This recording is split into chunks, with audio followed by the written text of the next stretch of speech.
and welcome to your weekly fix of the week. It's great to be back in your lounge rooms and on your screen. My name is Maddy Weeks, and tonight on the show, we're going to take a look at the world of arts and entertainment. What's happening in the arts world? What's happening with the entertainment industry? Just how severely impacted have our artists been by the pandemic and the never-ending lockdowns? And we find out the answer to this question: why are most artists struggling with their finances? And the answer to that is because they have no money. Anyway, here at The Leak, we like to go straight to the top. We look to global leaders like Barack Obama to see if they perhaps understand and appreciate the arts. Let's look at, for example, Barack Obama's playlists. They have a nice eclectic mix of tunes, black artists, white artists, female artists. Heck, even our very own Courtney Barnett features heavily. Obama, what a bloody legend. ScoMo, on the other hand, well, his playlists were leaked earlier this year, and surprise, surprise, all the artists that ScoMo listens to are white males. Mostly Christian rock and other religious songs. But what we found even more disturbing was that ScoMo had taken to naming his playlists after himself. For example, ScoMo's Global 80s and ScoMo's Worship. Wow. Now, we can't discuss any topic at the moment without talking about how a lot of industries were detrimentally affected by COVID and lockdowns. The arts and artists in particular were severely hurt. The irony is that while the majority of the population turned to entertainment during lockdown, entertainment didn't get anything back. Seriously, a lot of artists were struggling to make ends meet and struggling to put food on the table. Oh, speaking of food, what is Salvador Dali's favourite thing to eat for breakfast? Oh no. A bowl of cereal! Look, maybe they were right not to fund the arts, eh? A common reoccurring theme for artists, both in and out of lockdown, is the idea of being paid with exposure. What this means is that a bar owner wants you to perform for free. Whether you're a musician or a comedian or whatever, instead of paying you for your services and skill, the bar owner suggests that you being able to perform is exposure for you, and that's payment enough. This has happened to me a lot, and well, I think it's perfect actually. So perfect that in fact, I'm going to try it out with other industries. The next time I call a plumber out to my house, I'm not going to pay them, no. I'm just going to suggest that the exposure to the job that I'm offering them is payment enough. And the next pub that I walk into, I'm not going to pay for my beer. I'll just suggest that being able to expose themselves to me as a great pub is payment enough. I like it actually. Now, changing tack, when I think of entertainment, I certainly don't think of Pauline Please Explain Hanson, but Senator Hanson has been in the news recently for her cartoons, which have been poking fun at pretty much all the big players in Canberra. And I have to say, and it's hard to say this, and I never thought I'd be saying this, and I might regret saying this, but Pauline Hanson has really nailed it, and these cartoons are actually really funny. Now we're going to be joined by a minister from the federal government to talk to us about arts funding. Minister, thank you so much for joining us. Thanks for having me. Minister, why is it that when it comes to budget cuts, the arts always suffers? Now by suffer, I hope you mean that they suffer from a bounty of riches. In the 2015 budget, you cut $105 million from the Australia Council. No, I didn't. I never went near the budget. Okay, but your government cut $105 million, and consequently 65 arts companies and 70% of grants to individual artists were lost. And who knows the disastrous flow-on effect that had. The thing that people fail to mention is that 6 months later, we put back in $32 million. It's still a cut of $73 million. It's an input of $32 million. Yeah, but you still cut $73 million. Now look, if you're intent on obsessing over the facts, you're going to overlook the positives. How do positives come out of such draconian cuts?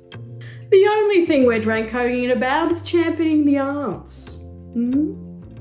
That hardly seems to be the case. How can you say that? We love the arts. Our government itself is all about artistry. You rolled the arts into the new Department of Infrastructure, Transport, Regional Development and Communications. How is that being about the arts? We prioritised them. Yeah, you de-specified them. You're looking at this all the wrong way. The arts are about being communicated to. Now, what better way to communicate to these people than in the Department of Communications? Well, how does the arts relate to transport? How doesn't it relate to transport? How does catching a train have anything to do with, say, sculpting? You're being much too literal. Aren't you a real artist? Don't you want to get ahead somewhere in your career? Of course I do. How would you do that without transport? Again, I don't think that is the intended definition of transport in relation to that department. Now, this is the problem behind the arts. Your nitpicking and your sense of entitlement. Nothing could be further from the truth. Like, we just want a fair chance. We're running a country, and sometimes more money has to go to things like roads, infrastructure, and nuclear submarines. Things that matter now and into the future. Tell me one artist who has that type of long-term value. Da Vinci, Shakespeare, Mozart. I said one. The arts enrich us as people, give voice to cultures and stimulate discussion. You could say that they're pretty integral to our development, our evolution as people. Which is what? Infrastructure. You're in the right department. Minister, thank you for joining us. You artists are so temperamental. No wonder you had your funding cut. Anyway, we'll be right back after this ad break.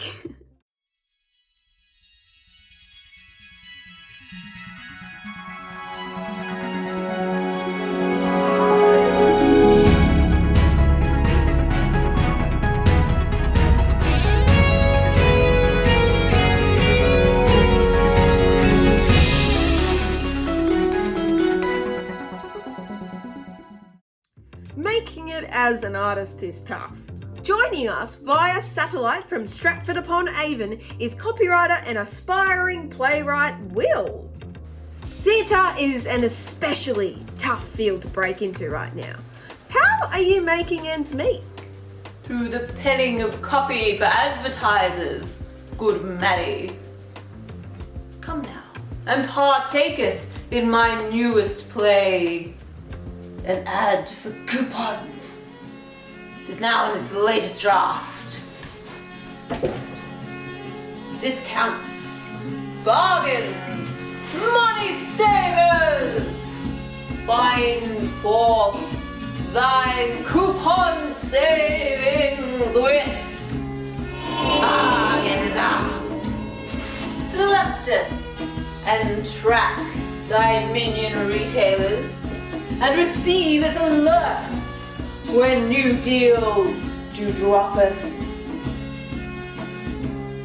Upgrade to noble premium and unsheath exclusive bargains coupons. Counteth thy coupon, counteth thy savings. You'll never shoppeth the same again. Once thy trieth, bargains It's a living.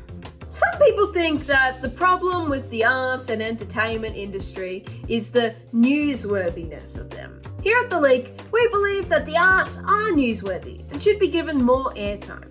In fact, you could probably cut the sports section in each daily newspaper in half and make the other half an arts and entertainment section. And why stop there? When we think of artists, artists and entertainers. We typically think of the super successful ones, the famous musicians, painters, comedians, poets, performers, etc. But what about the up and coming artists? What do their futures look like at the moment?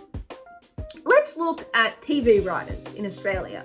Rewind a few years ago and we were home to a host of long-running TV dramas. These TV dramas were a platform for writers and actors alike to get an opportunity to learn their crafts. But now, with all the streaming services and the thirst for shorter, say, 6 to 8 episode series, we've lost that platform for people to learn. And when our writers' only chance to learn is on, like, The Leak on Channel 31, they don't turn out so good writer.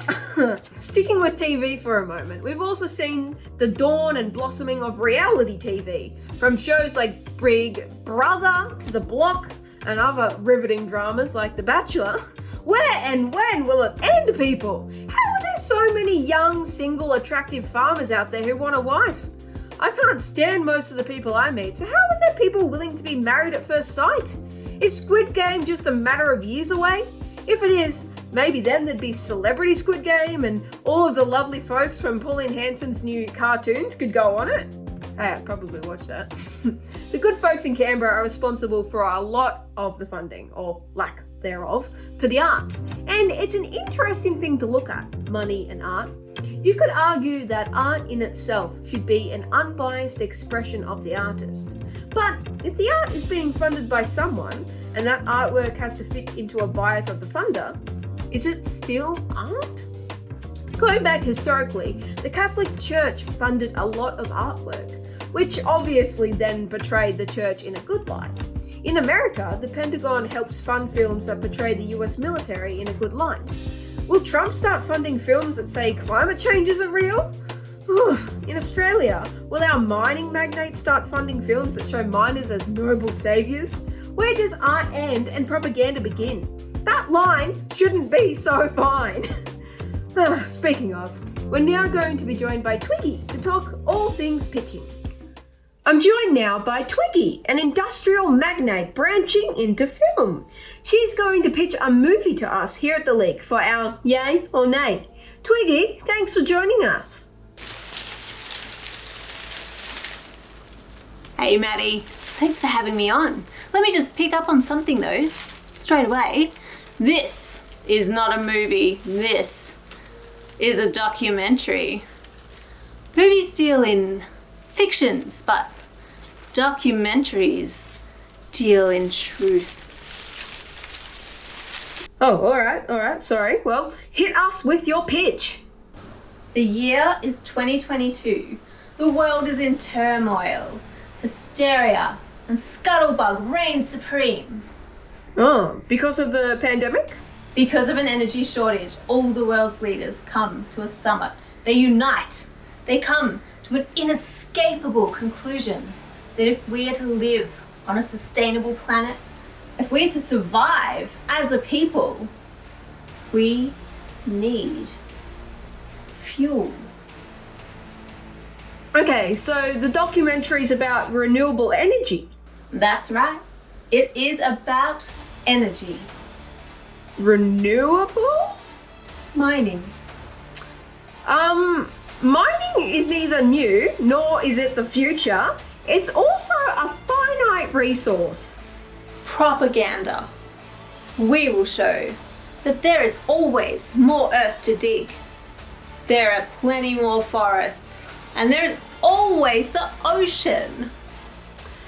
Okay, do you also show the pollution, the endangerment to animal species, the loss of biodiversity? These are outrageous exaggerations brought to you by wild zealots, hell-bent on doing things for their own personal cause, to lift up their own personal sense of self-worth. Ignore all of it.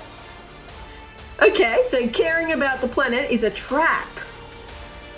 The Earth's been around for 4.5 billion years. Pulling down a couple of trees isn't going to endanger it. We proved this. How? By pulling down a couple of trees. cool. That seems frivolous. Well, we all have to make sacrifices, don't we? Oh, okay. Well, is the mining industry making any sacrifices? Well, we're much too selfless for that. What about dismantling cultural heritages? Mining develops, it builds, it grows communities. We employ people. In poor conditions. You're cynical, jaded. Maybe feel-good stories aren't for you. This is hardly a feel-good story, nor does it feel like you're representing the truth. Truth is a matter of perspective, Maddie. It really depends where you sit. And you would rather sit on a perch. And you in a black hole. Full of endless joys. Twiggy, thank you for joining us. We'll be right back after this short ad break.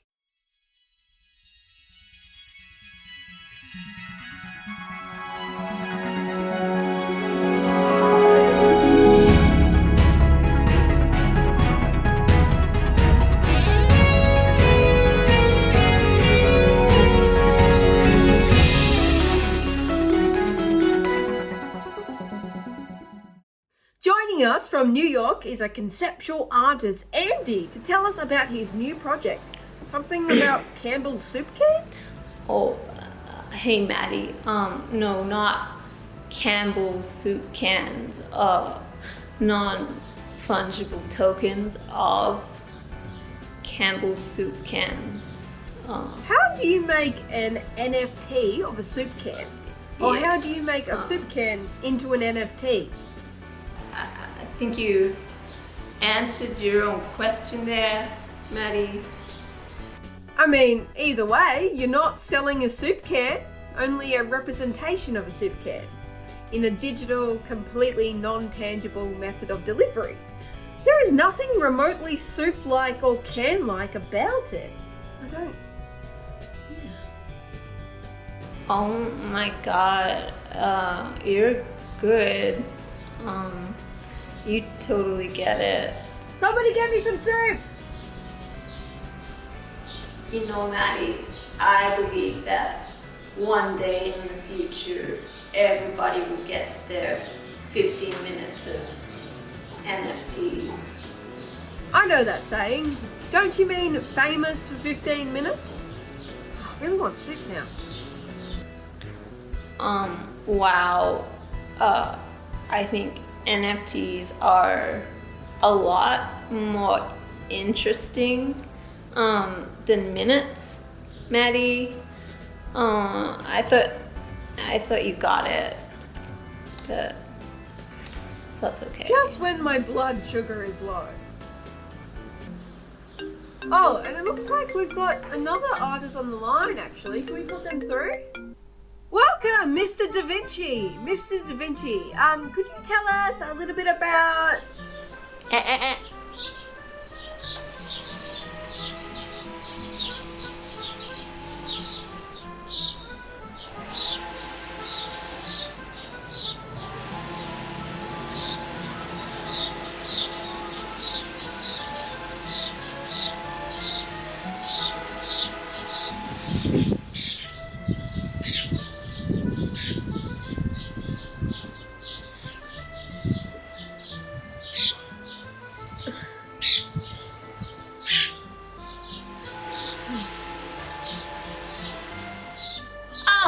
Bellissima!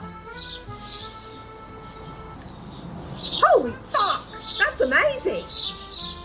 Grazie. Non ha niente. Not the best deal I've found on Bargainza all day. That's amazing. We're now incredibly lucky to be joined by artist Nina Sanadze, who's going to tell us a bit about what she's been up to during lockdown. Nina Sanadze, welcome to the leak. How are you doing? Oh, thank you so much, Maddie. Great. Yep. Great. That's great. All right. So maybe we could start with your talking about your 2020 project, Living Room. Could you tell us a bit about that? That looks amazing. Oh, thank you.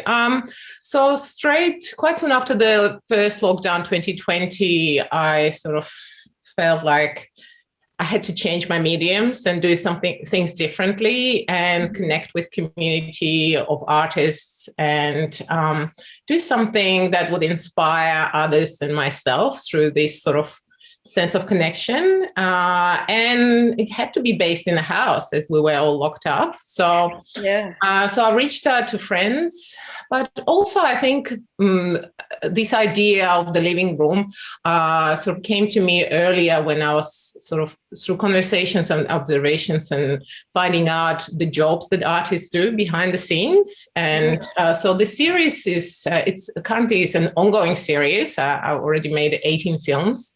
Oh. So it started 2020, volume 1 had 10 films, and now it has, this year we produced 8 films and hopefully more next year, because it's sort of become an anthology of these lives of amazing artists we have in Melbourne at the moment, maybe broader later. I'll go to Adelaide or Brisbane and so on. And so the film is they're short sort of documentaries showing artists in their home studios, whether it's a kitchen, lounge room, laundry, wherever, creating these incredible artworks. And a lot of people been making things in the lockdown. And so I thought, well, let's see what artists do. And then in the contrast, the film also shows where artists work at the same time. So every film finishes with like a minute or two going to see their day jobs. And it's quite fascinating what they are, ranging from anything from economists to chemists to cleaners to, coffee makers or the welders or anything. And I thought that was kind of overlooked. And a lot of people, they see the facade of the artist, the exhibition, the artworks they produce, but what does it take to make it? And so it's quite an intimate portrait of each artist in their house, with their material, with their books, with their inspirations, with their craft, how they make it, and then where do they work, how they survive. Exactly. And you're now working on Arts Are Newsworthy, right? That's a campaign to raise the arts profile in the Australian media. Like, that's really interesting. Could you tell us a bit more about that? Yeah, I guess this sort of living room was a bit of a arts advocacy in a way. Yeah. And I think this in a way led me to get out of my own art practice and do things for other artists and share. And so together with Ty Snace and Mia Salzjo, we're doing the campaign Arts Are Newsworthy. And really, we have 15,500 signatures behind us. And more, actually. Wow. I just checked today, it's over 15,500, which is fantastic in just a couple of months. Yeah. And just shows that the idea of the Arts and Newsworthy is to add the arts segment to the news, just like we have sports or weather or finance on daily news or evening news or main news.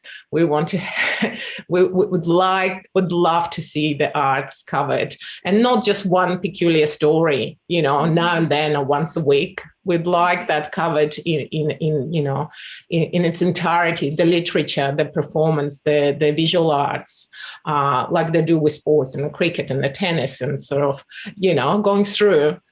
It will only take 2 minutes, but what a world of difference it could make. Absolutely. I think that's a fantastic idea. I'm just hoping with this little drop, that I'm positive that somebody will listen. Firstly, I'm really asking people to sign, go to change.org, find Arts and Newsworthy. Yeah. Also, we have a website, artsandnewsworthy.com. There's a lot of information and discussions, other media coverage that we've had. And please sign the petition. And we need more voices. And we're writing letters to the media. We wrote the letter to ABC, waiting to hear from them. And so this little change, I'm positive that if somebody heard us and they made a change, that could, be a positive sort of, with COVID, it's all unknown for everyone, right? But we just have to stay positive as well. And, slowly, there is a little recognition for arts, I think, coming up, building. But we just got to work on this. Yeah. Absolutely. Well, Nina, thank you so much for your time. And we'll definitely put the links up so everybody can go visit these websites. Doing amazing work. Thank you so much again. Fantastic, Maddie. Bye, everyone. Thank you. Thank you so much. Thank you so much again, Nina. And please, everybody watching, go check out Nina's work. It's very, very important, and I urge you to sign the petition. Thanks so much. Well, that's all the time we have. I hope you've enjoyed tonight's episode of The Leak. I've been your host, Maddy Weeks. Enjoy the rest of your night. See ya!